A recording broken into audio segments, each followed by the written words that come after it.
Magandang gabi po, Luzon, Visayas at Mindanao. Tahasang isinangkot ni dating Congressman Zaldico si Pangulong Bongbong Marcos sa mga budget insertion nang magsalita si Ko sa unang pagkakataon mula nang pumutok ang flood control scandal. Sa pamamagitan ng isang video ay itinuro ni Ko ang Pangulo na siyang nag-utos umano sa kanila na magsingit ng 100 bilyong piso sa budget. Ipinarating umano yan sa pamamagitan ng Budget Secretary at batid din ni dating House Speaker Martin Romualdez. Si Romualdez umano ang pumigil sa kanya na magbalik bansa. Nakatutok si Tina Panganiban Perez. Sana po ay hindi nila ako mapatay bago ko mailabas ang lahat. Halos 4 na buwan mula nang umalis ng Pilipinas. Ngayon lang muli nagpakita si dating congressman at dating House Appropriations Committee Chair Zaldico. Bahagi ito ng video na pinadala ng dating staff ni Ko sa media at pinost sa social media accounts ni Ko. Hindi malinaw kung kailan at saan ni-record ang video, kung saan itinawid niya sa kontrobersiya ng budget insertions sina Pangulong Bongbong Marcos at kanyang pinsang si dating House Speaker Martin Romualdez. Sabi ni Ko, 100 billion pesos na budget insertion sa 2025 budget ang ipinag-utos umano ni Marcos. Di niya direktang kausap ang Pangulo. Pagkus, pinaabot daw ang utos sa pamamagitan ni Budget Secretary Amenah Pangandaman. Nagsimula ito nung tumawag si Sekmina Pangandaman sa akin nung nag-umpisa ang BICAM process last year, 2024. Ang sabi niya, katatapos lang ng meeting nila ni Pangulo at may instructions na mag-insert or magpasok ng 100 billion worth of projects sa BICAM. Sabi raw sa kanya ni Pangandaman, pwede niyang kumpirmahin ito kay Presidential Legislative Liaison Office USEC Adrian Bersamin dahil magkasama raw sina Bersamin at Pangulong Marcos sa isang pulong ng araw na iyon. Tinawagan ko po agad si USEC Adrian Bersamin at tinanong ko kung may instruction nga ba ang Pangulo na magpasok ng 100 billion during their meeting. Ang sabi niya ay totoo nga po. Right after our conversation, tinawagan ko po si dating Speaker Martin Romualdez at nireport ko ang instructions ng Presidente to insert the 100 billion projects. At sinabi niya sa akin, what the President wants, he gets. Ang listahan ng mga proyekto, binigay raw sa kanya ni Bersamin sa isang pulong sa Aguado Building sa May Malacanang kung saan kasama rin sina Pangandaman, Romualdez at DOJ USEC Jojo Cadiz. Kasama rito ang mahigit 81 billion pesos na halaga ng construction at rehabilitation ng ilang kalsada, slope protection structure, flood mitigation structure at flyover. May hiwalay ring listahan para sa halos 19 billion pesos na alokasyon para sa iba't ibang programa gaya ng coconut planting, sitio electrification, housing at ASEAN Summit and Meeting sa 2026. Tinanong ko po si USEC Adrian kung saan galing ang listahan. Ang sagot niya, galing kay PBBM mismo at binigay niya ito mula sa brown leather bag.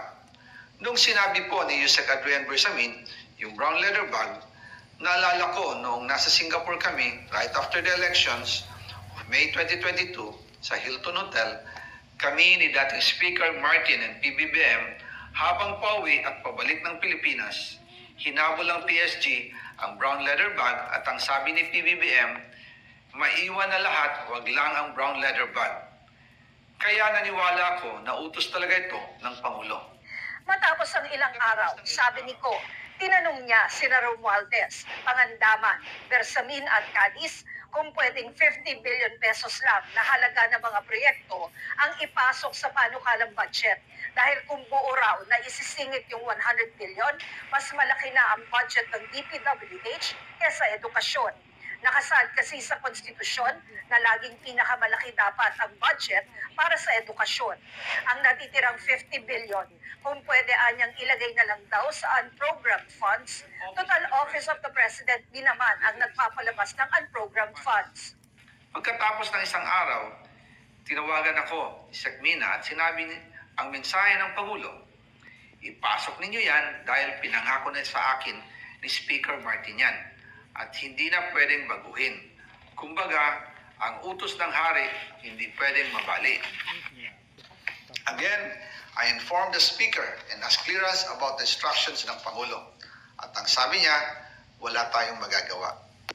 Kaya po nagtataka ako kung bakit sinasabi ni Pangulo na hindi niya makilala ang budget, samantalang lahat na binawas at dinagdag sa mga ahensya ng gobyerno ay humihingi ng approval sa kanya si Sec. Mina Pangandaman. Ayon kay Ko, handa na raw siyang isiwalat ang lahat ng kanyang nalalaman. Hindi na ako mananahimik, ilalabas ko ang lahat ng katotohanan. May resibo, may ebidensya, at may pangalan. Ginawa ko lang ang utos sa akin. Pero ngayon, handa na akong harapin ang lahat. Ginagamit ng administrasyon ang buong resources ng bansa para tumahimik ako. Nagpahiwatig si Ko na natatakot siya para sa kanyang kaligtasan, pero hindi naman niya tinukoy ng direkta kung kanino siya natatakot. Sana po ay hindi nila ako mapatay bago ko mailabas ang lahat. That he will shoot me if I will talk. Nanawagan din siya sa publiko na huwag siyang husgahan agad. Para sa bawat Pilipino, alam ko na buo ang galit ninyo sa akin ngayon.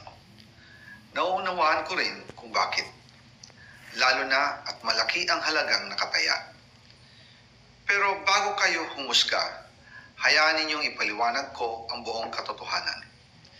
Matagal akong hindi nagsalita dahil may direktang utos sa akin. Huwag nang bumalik ng Pilipinas at manahimik na lamang. Dagdag ni Ko, nang umalis siya ng bansa noong July 19, 2025 para magpa-medical check-up sa Amerika, may plano naman daw talaga siyang bumalik pagkatapos ng SONA. Pero pinigilan daw siyang umuwi ni Romualdez. Pero habang papauwi na ako, tinawagan ako ni dating Speaker Martin Romualdez at sinabihan, stay out of the country. You will be well taken care of as instructed by the President. Noon naniniwala pa ako sa kanila, kaya't hindi ako bumalik. Tumikom ang aking bibig, sumunod ako, pero ang hindi ko alam, ang ibig pala nilang sabihin sa aalagaan ka namin ay gagamitin ako bilang panakipbutas sa kanilang kampanya laban sa korupsyon. Ginawa nila akong poster boy ng kanilang sariling kasinungalingan. Natapos ang video sa katagang abangan ang part 2. Hindi pa malinaw kung kailan lalabas yun. Hinihinga namin ng reaksyon si Romualdez, ngunit wala pa siyang tugon sa ngayon. Sinusubukan pa rin namin makuha ang panig ng Malacanang at ng iba pang personalidad na binanggit ni Ko. Para sa GMA Integrated News, Tina Panganiban Perez, nakatutok, 24 oras. Mo naman ng palasyo si Zaldico na umuwi ng bansa at panumpaan ng mga aligasyon kabilang ang pahayag na ang Pangulong nag-utos ng mga budget insertion. Itinanggi rin ni Budget Secretary Amena Pangandaman na sinabi niya yan kay Ko. Nakatutok si Ivan Mayrina. These wild accusations are completely without basis in fact. All the charges leveled against the President are pure hearsay. Let us not forget, President Marcos Jr. himself exposed all these flood control anomalies to ensure that the guilty are brought to justice, the stolen wealth recovered, and the system is fixed. Zaldico should come back to the country and sign everything he said. Yan ang hamon ng Malacanang kay dating Congressman Zaldico na direktang inakusahan ng Pangulo na nag-utos umano na magsingit ng 100 billion pesos sa halaga ng mga proyekto sa 2025 budget. Ito ang kauna-unahang pagkakataon na direktang inakusahan ng Pangulo sa anumalyang iniimbestigahan kaugnay sa mga flood control projects. Kung ang Pangulo ay may kinalaman dito. Logic! Hindi ba dapat na iiwasan niya ang issue na ito kung siya mismo ang mapapasok? Humarap din si Budget Secretary Amena Pangandaman na ayon kay Ko ay siya umano nagsabi sa kanya ng utos sa insertion ng Pangulo. Marin itong pinabulaanan ng kalihim. All appropriations ordered by the President is already in the National Expenditure Program. That is why it is called the President's Budget. We respect and strictly follow the budget process. Ayon na rin kay sa sinabi ni Saldico, ay hari daw. Bakit po kaya sa insertion pa ilalagay 100 billion pesos kung pwede naman po itong isama mismo sa NEP?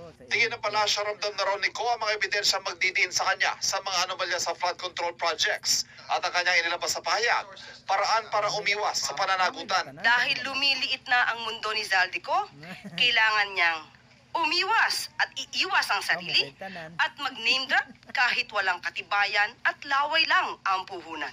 Siya ay magtatahi ng maling kwento laban sa ibang tao. Magtuturo ng iba, puwera ang sarili niya. Kahit na ang ari-arian niya at ng kanyang pamilya ay nagsusumigaw ng ebidensya laban sa kanya.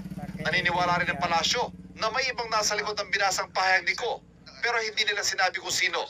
Hindi rin daw nababahala ang palasyo sa nakakasangkilos protesta ng Iglesia ni Cristo ngayong weekend. Para sa GMA Integrated News, Ivan Mayrina, nakatutok 24 oras.